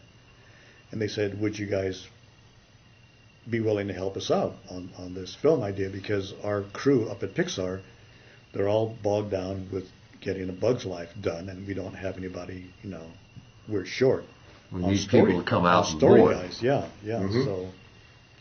So we agreed to pitch in and help. It was Kirk Hansen, Don Doherty, and John Ramirez, and myself were the four guys they asked to help out on this new film called Toy Story. So you went up there, got a little apartment, or the studio got a little apartment. Yeah, well, that didn't happen until it took a few months. We started out storyboarding right here in Burbank. Yeah. At the Disney studio, and then at a certain point, the producer called and said, "You know what? I really need you guys to be up here at Pixar, and because it's not really working with having all of you down there and we're up here, even though we did kind of fly up there from time to time." Yeah. And so most of the guys said, "Hey, look, we can't do it. We have kids in school, or I got a house here. I can't move up there and all that." So nobody wanted to move up to Pixar. Right. And so I said, "Well, I'll go," because I didn't have anything tying me down here in Burbank. So I said, I'll be happy to move up north. And then once Kirk Hansen found out that I was going, he changed his mind and he went along too. So two of us. Okay, so two of the four went up there. Two of the four moved up north, up to Pixar to work on Toy Story 2.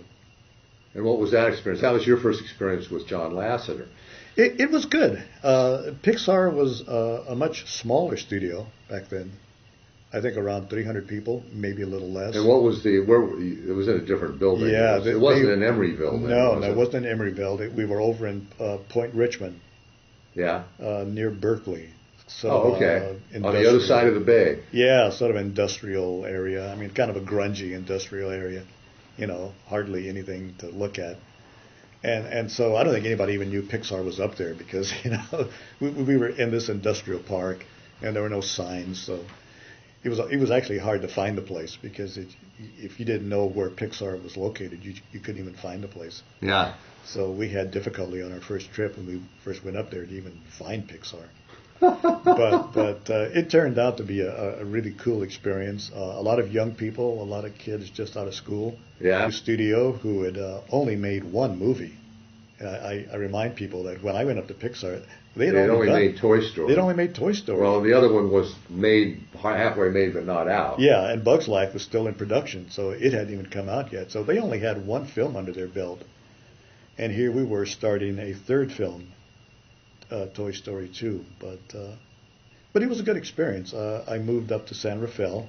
Yeah. And lived up there for about a couple of years working on the film, and it was a really great experience.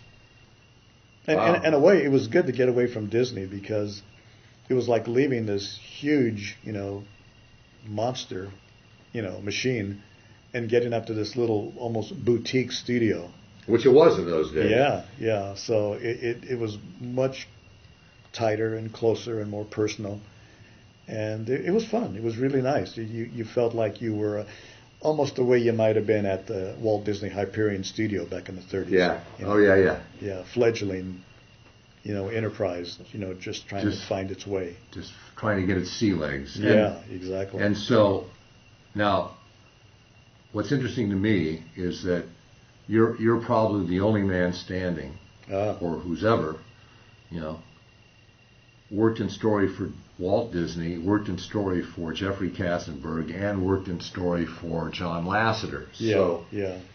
The three, animation icons of the last 40 or 50, 60 years, you've worked for all of them directly. So yeah. My question is, what are the different styles? You've talked a little bit about Jeffrey, that he would give input, but you could argue with him, and with Disney, it was basically listening to what he said he wanted and what he liked and what he disliked. And what about Mr. Lasseter?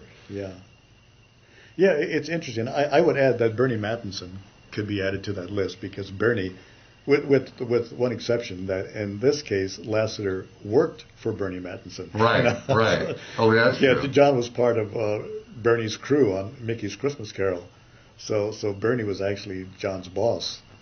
Right, you were never John's boss. No, I was never John's Bernie boss. Was. Yeah, Bernie was also my boss. I do remember when I was at Disney in the 70s when Bernie was doing the film, when he had all these young kids like Mark Henn and Ed Brad Bird and Ed Galbert and John Lasseter. I remember when they were all kids just out of school and working on the film. And so I used to stop in and see Bernie in those days. and see all the kids that he was sort of nurturing and who've all gone on with yeah, long and lucrative careers. Yes, indeed. Yeah, they've all done quite well for themselves. But the three guys, Walt was basically Walt Disney. I mean, what can you say? He was the old maestro. He was the ruler of his kingdom, and whatever the king said, you did. You didn't argue with the king. There were a few who did, but like maybe Ward Kimball Or Bill Pete. but not many. Yeah. So Walt was like the I don't want to call him a dictator because that sounds cruel, but he was the ultimate boss. The Delphic Oracle. Yes. And then Jeffrey was a cool guy to work for, and Jeffrey would listen, and you could argue your points with Jeffrey, and maybe he might come around, maybe he wouldn't. And then you had John, who I felt had good story instincts. He just seemed to.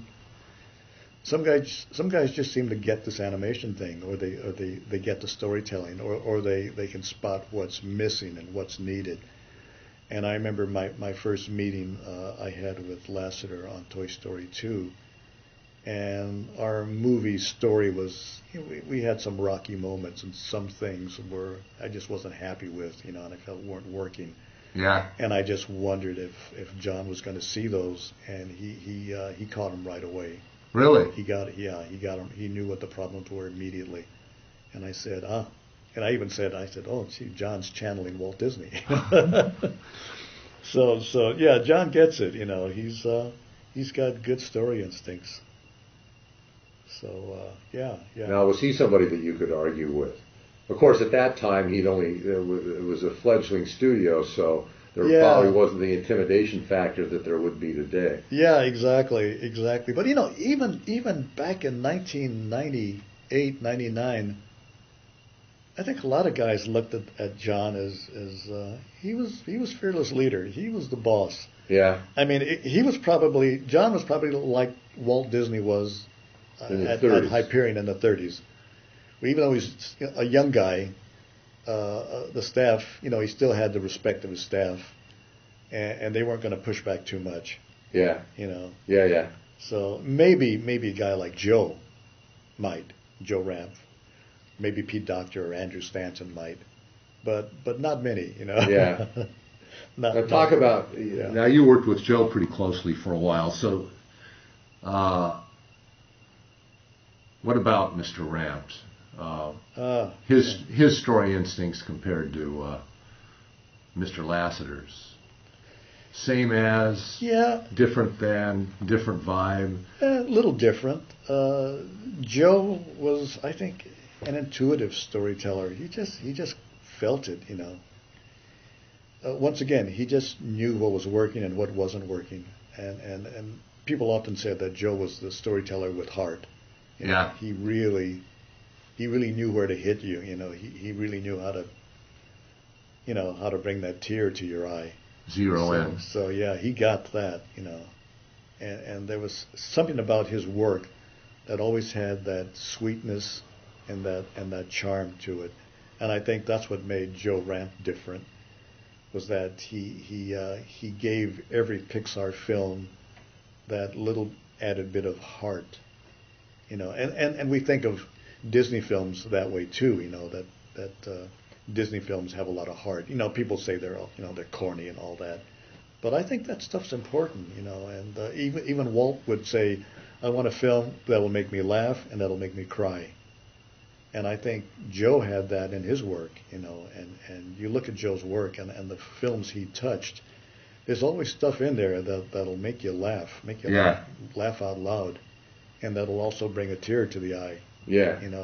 Even when you know it's coming. I mean, that's the part that gets me. Even when you know what's happening, and it's always he's going for the tear-jerking moment now. He's going for it. I'm going to resist. But he gets you anyway. And you find yourself kind of like, oh, gee,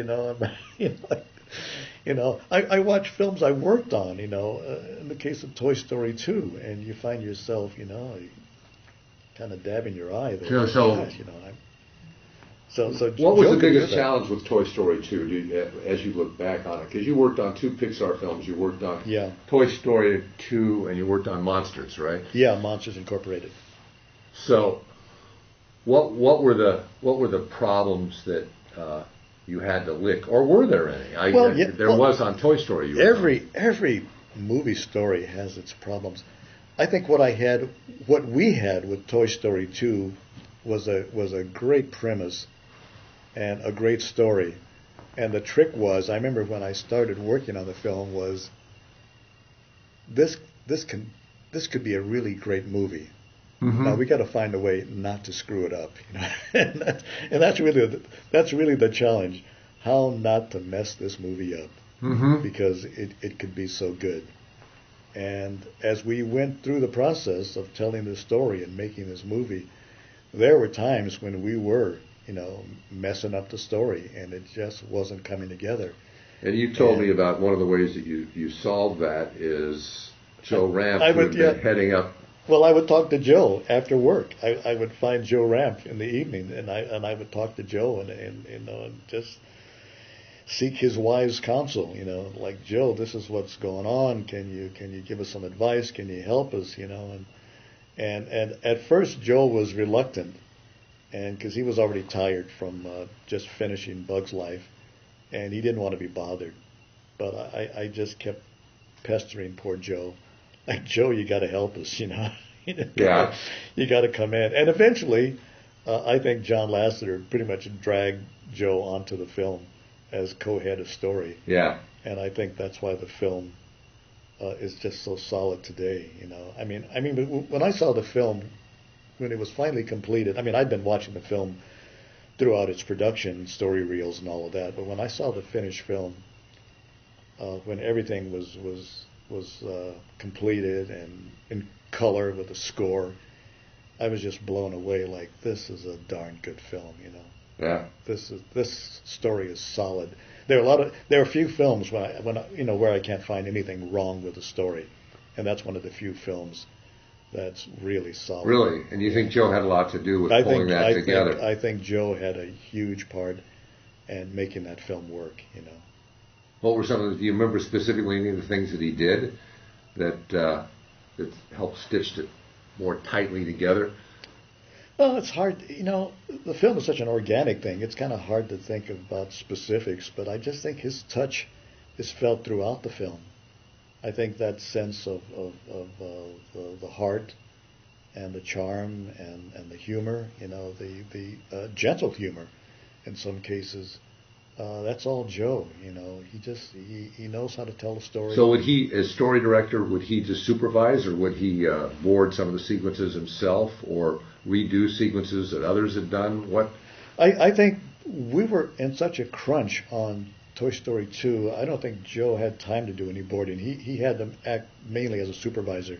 Now, we had marshaled, I think, everybody who could draw at Pixar to do boards, because so much of the picture had to be reboarded quickly. Yeah. So everybody who could do boards were just scrambling to get stuff all reboarded. Hands on all deck. Hands on deck, exactly. And I think Joe was just sort of overseeing this whole process. Huh. So it was a huge enterprise, to get this picture turned around and to do so in record time. Keep in mind that John Lasseter had a meeting in January of '99 saying, we got to tackle this picture again and do another complete story pass. Now, this is a film that's due for release at the end of the year, in November of '99. Yeah, so you got about 9 months. And we're talking January to start reboarding the film from scratch. And it's like, my first reaction was, yow, are we really going to do this? And then I realized what John was doing was exactly what Walt Disney would have done. Sounds crazy, sounds insane. You mean we're really going to do this over again? Yeah. And I could hear Walt saying, yeah, we're going to do it over again. We're going to do it right this time. Yeah, sort of like Jungle Book. Yeah, exactly. Yeah, I would say so. Yeah, and then I realized, well, yeah, I said John's a lot like Walt. And then how did you come to do Monsters, Inc.? because you left the studio and then you came back. Yeah, again. I hadn't planned to. It was one of those things where I had completed my work on Toy Story 2, and I returned to Disney to pick up where I left off. And I think I was working with Mike Gabriel and Mike Giamo on their Western film they had in development called Sweat and Bullets. Mm-hmm. And I was doing development work for them. Ended up being Home on the Range. Yeah, it ended up being something else. Things happen in the movie business. But I got a call at Disney from Darla Anderson up at Pixar saying, can you fly up here for a meeting? And so back on the plane, back up to Pixar. And I had been requested to come and help out on Monsters Incorporated. Yeah. And so the funny thing is I initially turned it down, which is kind of, I look back on it, it's kind of funny now when I think about all the people scrambling to get into Pixar and banging on the doors, let us in. And here I get an offer, and I said, I don't think so. But that's because I'd been away from home for so long, and I thought, my wife's not going to be really happy to have you go off again. Have me go off again. And of course, when I did confront her with this, she said, she says, I know you want to do it, so she knew I wanted to do it, so she said, go ahead. So what were the housing arrangements? Were you back in San Rafael again? Yeah, back in San Rafael. Yeah. Jeez. Good old San Rafael. But it's a nice place, Like, no, I like San Rafael. I have a good friend that lives there. Can't knock San Rafael, yeah. So beautiful. Yeah.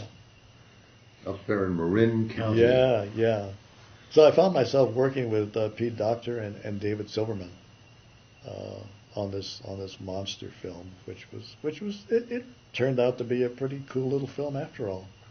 It lost out to Shrek, I think, at the Academy Awards. The first Academy Awards, yeah, it did. Well, it wasn't quite the monster hit that, no pun intended, that Shrek was. Yeah. And I think, like Monster versus. Yeah, Monster. I've been told that they had a lot of story problems on that, and that Pete was sent off to recuperate in Hawaii. Oh yes.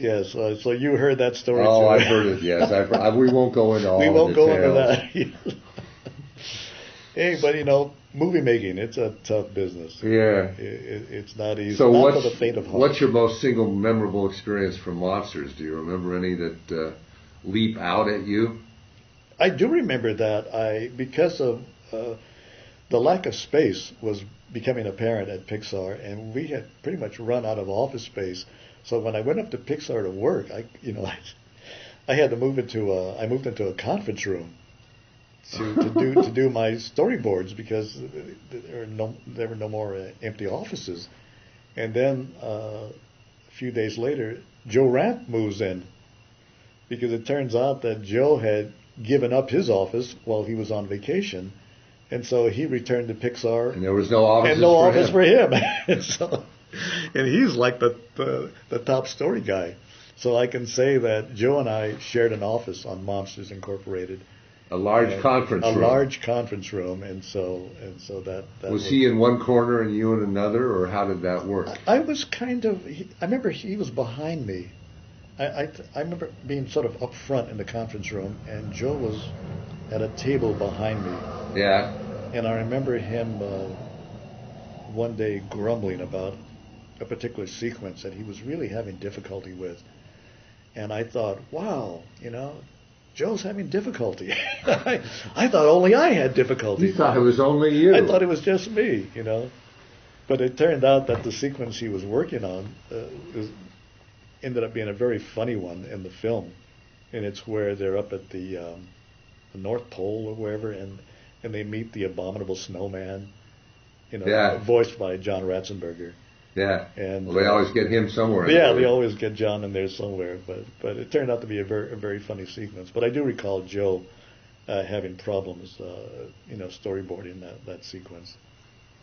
And that's when I realized that, maybe Joe's fallible after all. He's human like everybody else. Yes, he's human just like the rest of us. He can have bad days and good days. Yeah. But no, it was a great experience, and I really enjoyed working on the film. And it was fun. It was fun. I never worked with David Silverman before, so that was the first. I had met David, but we had never met, and I thought I'm never going to work with this guy because he does The Simpsons. But lo and behold, he ends up at Pixar, working as a co-director on Monsters Inc. So you just never know. Yeah. Oh yeah. Yeah. Well, he had been a big wig in other parts of the animation industry. Yeah. Oh yeah. Amazing. I guess he wanted to try the Pixar thing for a while.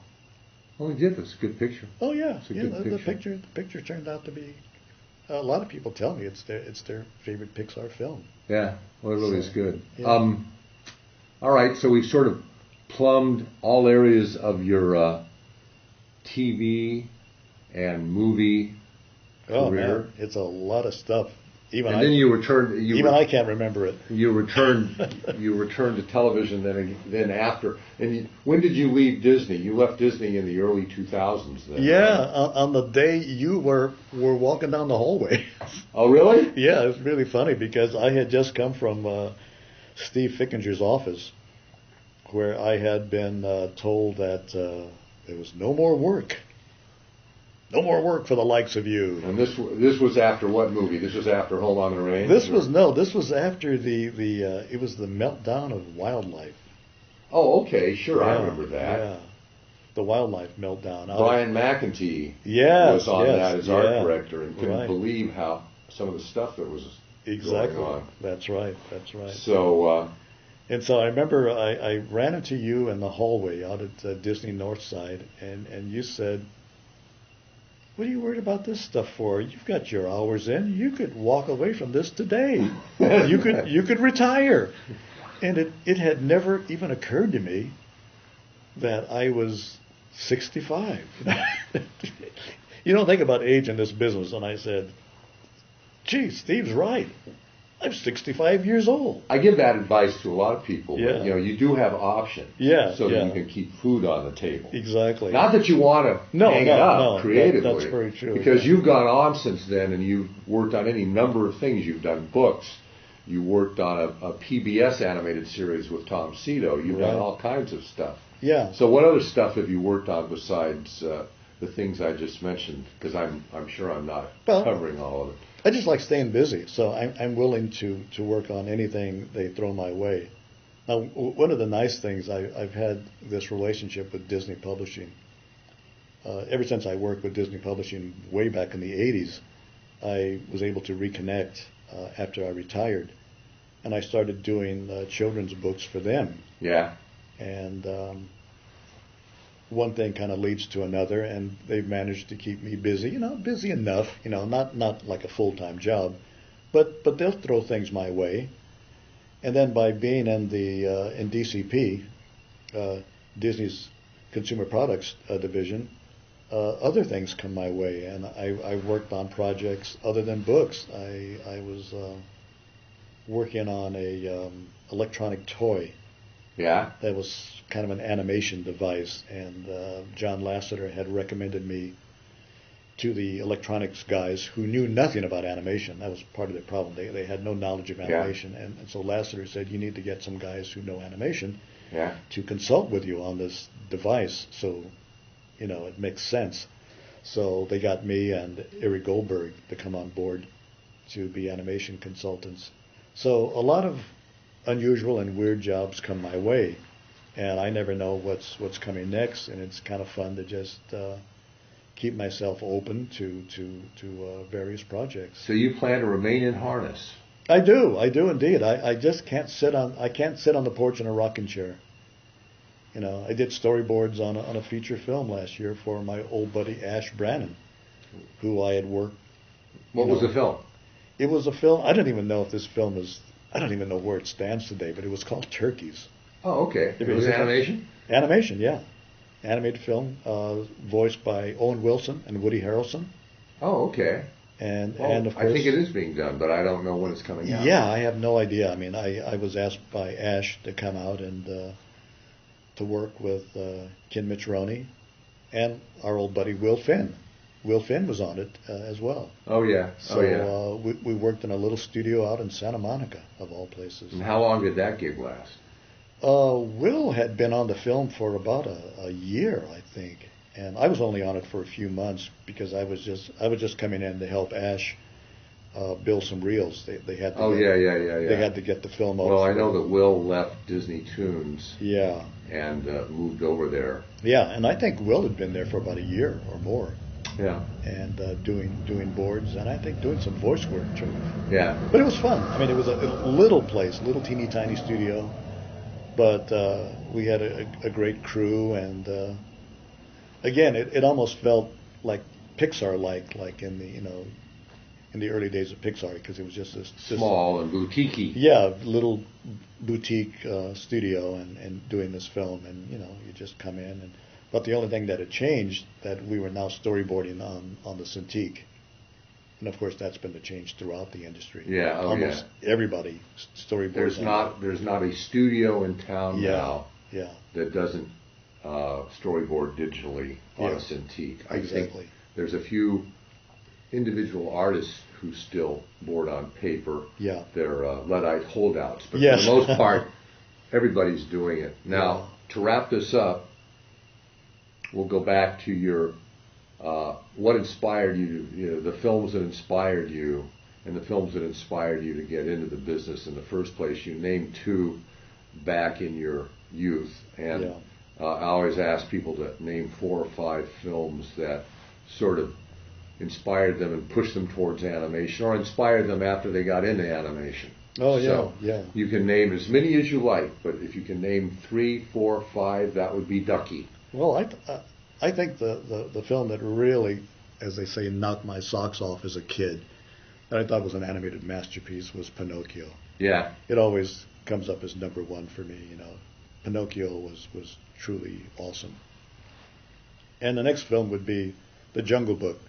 Not because I think The Jungle Book is such a great film, although a lot of people tell me that it's one of their favorites, but it's because I got a chance to work with the old man. Yeah. And that was a very special opportunity to work with Walt. And then 2 or 3 others. And of course, Toy Story, which kind of changed everything. It ushered in a whole new era, this whole digital era. The whole digital era, and sort of ushered out hand-drawn animation. But before that, I'd have to add Roger Rabbit, because Roger Rabbit really did something. Even though maybe Roger isn't the greatest live-action animated film ever made, it just seemed to. It was the film that really got people talking about animation again. Yeah. I mean, there was just a kind of excitement. I remember going to see the film in a theater on a Friday when the film came out, and people were just really jazzed about animation, and they hadn't felt that way, it seemed like, in decades. Yeah. So Roger did that, Whether you like the film or not, it just really seemed to grab people, and people really took an interest in animation again. Yeah. The same way Beauty and the Beast became like this date movie. Yeah. That girls dragged their boyfriends and husbands out to see Beauty and the Beast. The animated Titanic. Yeah, it really was. It really was. So to me, these are the films that really kind of like shaped my career, and the films I look back at having such an impact on this industry. Wow. And of course, who knows where it's going from here? But well, it certainly seems like it's going to go somewhere, because animation is kind of one of the driving forces in the movie business at this point. Who would have believed it way back in 1956? Oh yeah. I mean, when animation was so obscure. Yeah. Back in '56, where few people. I would tell people that I'm going to go work in animation, and they didn't even know what I was talking about. Yeah. Animation? What's that? What the hell? Is that a job? Yeah. It's done by elves. Is that a career? You can actually make money doing that? Amazing. And today it's gigantic. Yeah. And on that note, I guess we will end, Mr. Norman. Thank you very much. Thank you. And it's been a fun. This will be up next week, right after Christmas of 2011. What a way to start the year. Yeah, exactly.